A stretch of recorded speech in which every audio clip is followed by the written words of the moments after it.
Naam, habari za wakati huu na karibu tena mtazamaji, ni kuonyeshe na nikujuze yale ambayo yanajiri nchini Tanzania usiku wa leo. Mtazamaji, ripoti mpya zimeibuka kumhusu Humphrey Polepole leo tangu kutoweka kwake mwaka uliopita na madai ya kutekwa nyara. Bonyeza alama like kisha bonyeza neno subscribe na alama kengele chini ya video hii kabla ni kuonyeshe na nikutaarifu ripoti hizi kwa kina na kwa undani zaidi. Ripoti mpya zimeibuka tena leo kumhusu Humphrey Polepole na kuibua wasiwasi wa kitaifa zaidi ya mwaka mmoja baada ya kutoweka au kutekwa nyara kwake kusikojulikana. Tangu madai ya awali ya kutekwa nyara kwa Humphrey Polepole, masimulizi yanayokinzana yameendelea kusambaa mitandaoni. Baadhi ya sauti zinazohusishwa na makundi ya vijana wa kisiasa zimedokeza kuwa huenda alitoroka nje ya nchi kwa hiari na kujificha, na madai haya yaliweza awali kutolewa na chama mmoja wa UVCCM. Madai haya hata hivyo bado hayajathibitishwa na kupingwa kwa kina. Hata hivyo, kukosekana kwa uwazi rasmi kumeweka kesi hiyo hadharani.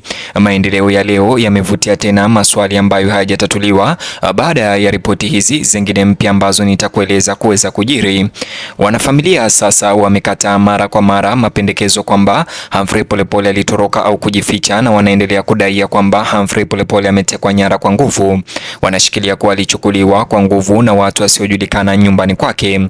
Kulingana na familia, ushahidi wa kimwili uliogunduliwa katika chumba chake ulionyesha vurugu na hata matone ya damu. Madoa hayo ya damu yaliripotiwa kupatikana katika eneo la tukio, yalizua wasiwasi mkubwa juu ya usalama wake. Maelezo haya pia yalitajwa mara kwa mara kupinga madai ya kutoweka kwa hiari. Hata hivyo, familia inasisitiza kwamba ukweli huu hauwezi kupuuzwa. Mwakilishi wa kisheria wa familia hiyo, Peter Kibatala, ameendelea kuzungumzia uvumi kuhusu kesi hiyo. Katika wiki za hivi karibuni ama hivi majuzi, uvumi wa mitandao ya kijamii ulidai kuwa mwili wa Humphrey Polepole ulikuwa umetolewa kutoka baharini ama umeonekana baharini. Kibatala alizitupilia mbali ripoti hizi hadharani kuwa ni za uongo na za kupotosha na zisizo za kweli. Hata hivyo, alisisitiza kuwa hakuna ushahidi uliothibitishwa unaounga mkono madai ya kifo cha Polepole. Kulingana naye, Humphrey Polepole anaaminika kuwa bado yuko hai na mikononi mwa watu wasiojulikana. Alisema wasiwasi wa kweli unabaki kuwa eneo lake lisilojulikana.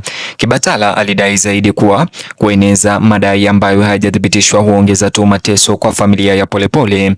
Alionya kwamba habari zisizo za kweli hukengeusha fikira uharaka wa kupata ukweli.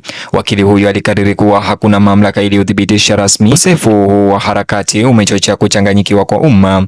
Uangalifu mpya wa leo pia unafuata rufaa mpya ya kihemko kutoka kwa mama yake Humphrey Polepole, ambaye awali alijitokeza mbele ya vyombo vya habari kueleza huzuni na hasira juu ya kuendelea kutokuwepo kwa mwanawe hadharani. Maneno yake mama yake yalionyesha kukatishwa tamaa sana na kile alichokitaja kuwa kimya rasmi. Aliwalaani waliohusika na kutoweka kwa mwanawe. Pia alielekeza maneno makali kwa mamlaka kwa kushindwa kutoa majibu hadi leo, ambapo imechukua muda mrefu kupita kiasi. Kauli yake mama yake Polepole iliwagusa sana Watanzania wengi na wengi ambao ni wafuasi wa Polepole. Katika hotuba yake, mama wa Humphrey Polepole alihoji ni vipi kesi nzito kama hiyo ya mwanawe inaweza kubaki bila kutatuliwa kwa muda mrefu ambao sasa unaelekea kukamilika miezi 12. Alielezea uchungu wa kuwa na uhakika kuwa hauwezi kuvumilika. Maoni yake alipendekeza kupoteza imani katika taasisi zilizokusudiwa kuwalinda raia. Hata hivyo, aliwalaani waziwazi waliohusika ikiwa mwanawe angedhuriwa. Waangalizi wengi walielezea matamshi yake kama usemi mbichi wa huzuni badala ya maneno ya kisiasa. Uzito wa kihisia wa maneno yake ulizidisha wasiwasi wa umma. Kesi hiyo pia imechangiwa na taarifa za awali za kaka wa Humphrey Polepole, Agustino Polepole, kiongozi ambaye anajiita kanali wa kijeshi. Miezi kadhaa baada ya kutoweka, kanali huyo Agustino Polepole alidai hadharani kujua waziwazi ni nani aliyemteka kaka yake Humphrey Polepole. Alidai kuwa Humphrey Polepole bado yuko hai na ana uhakika. Kauli hizi za Agustino Polepole ziliibua kwa ufupi matumaini ya mafanikio yanayokaribia. Agustino alipendekeza kuwa ana ujuzi wa kina wa wale waliohusika. Madai hayo yalivutia umakini umakini wa kitaifa na umma. Augustino Polepole alienda mbali zaidi kwa kuahidi kuwataja wote majina waliohusika. Tamko hili lilileta matarajio ya hatua madhubuti. Wengi waliamini nafasi yake ingesaidia kuharakisha uwajibikaji. Hata hivyo, hakuna majina au ushahidi uliowahi kuwasilishwa hadharani. Kadiri muda ulivyopita, shaka ziliibuka kuhusu madai hayo ya kutatanisha. Kutokuwepo kwa ufuatiliaji kunadhoofisha imani ya umma sasa. Baadaye Augustino Polepole alitoa kauli ya mwisho kwa madai ya watekaji. Alisema walikuwa na saa 24 kumwachilia kaka yake. Alionya juu ya kulipiza kisasi kwa kibinafsi ikiwa ombi hilo litapuuzwa. Tangazo hili lilizua tazamio na hofu kubwa. Watumiaji wa mitandao ya kijamii walifuatilia kwa karibu tarehe ya mwisho. Wengi walitarajia shinikizo lingelazimisha hatua kuchukuliwa. Wakati tarehe ya mwisho ya saa 24 lilipopita, hakuna kilichobadilika na wala hakuna kilichotokea. Humphrey Polepole hakuachiliwa huru licha onyo hilo la Augustino Polepole. Hakuna kisasi au taarifa zaidi iliyofuata kutoka kwa Augustino, na ukimya wake ambao umebaki hadi leo uliofuata ulichanganya na kuwakatisha tamaa watazamaji na wafuasi wengi wa Polepole. Majuma kisha akageuka kuwa miezi bila maelezo. Pengo hili kati ya vitisho na matokeo ilizidisha mashaka na mtafaruku. Sasa zaidi ya miezi miwili imepita tangu makataa hayo kuisha.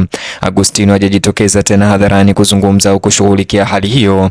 Ukimya wake sasa umechochea uvumi pamoja na taharuki kuhusu maendeleo ya nyuma ya pazia. Wengine wamependekeza kujizuia, huku wengine wakishuku vitisho au shinikizo la kisheria. Hakuna ufafanuzi rasmi ambao umetolewa. Kutokuwa na uhakika kunaendelea kutawala mjadala wa umma sasa. Katika wiki za hivi karibuni, tukio lingine lilitia wasiwasi wa umma. Wanafamilia wa Humphrey Polepole walionekana kutembelea nyumbani kwake Polepole, ambako mara ya mwisho alionekana na mara ya mwisho matone ya damu yalionekana, na wakaweza kuondoa vitu vyake vilivyobakia kutoka kwa nyumba hiyo aliyokuwa akiishi hapo awali baada ya wao kushindwa kulipa kodi ya nyumba hiyo. Samani na vitu vya kibinafsi pamoja na vyombo vyake vingine vilichukuliwa kimya kimya. Kitendo hiki kilitafsiriwa na wengi kama wakati wa ishara ama kukata matumaini kwa familia ya Humphrey Polepole ya kumpata mwana wao. Wengine waliona kuwa hii ni ishara kufifia kwa matumaini pia. Familia pamoja na mama yake mzazi na kaka zake na ndugu zake wengine haijaeleza uamuzi huo hadharani. Hata hivyo, mama yake alitamka ya kwamba bado hajakata tamaa yeye binafsi na anaamini ya kwamba Polepole siku moja atarejea nyumbani. Serikali ya Tanzania sasa imeshikilia kuwa uchunguzi unaendelea.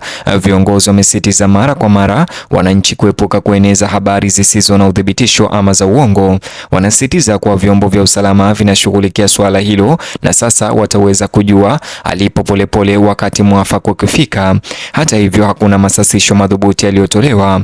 Ukosefu huu wa uwazi umesababisha ukosoaji kutoka kwa mashirika kiraia na upinzani. Wengi wanahoji kuwa ukimya huo wa serikali sasa umeweza kuchangia na kuchochea pakubwa uvumi na taharuki inayoenea nchini.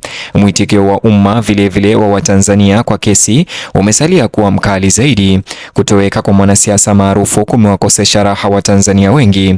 Hali ya kutotatuliwa kwa kesi hiyo sasa inazua wasiwasi mpana kuhusu usalama na uwajibikaji. Majadiliano kuhusu upotevu au kupotea kwa Humphrey Polepole tangu mwaka uliopita ambao uliotekelezwa sasa yameibuka tena mitandaoni.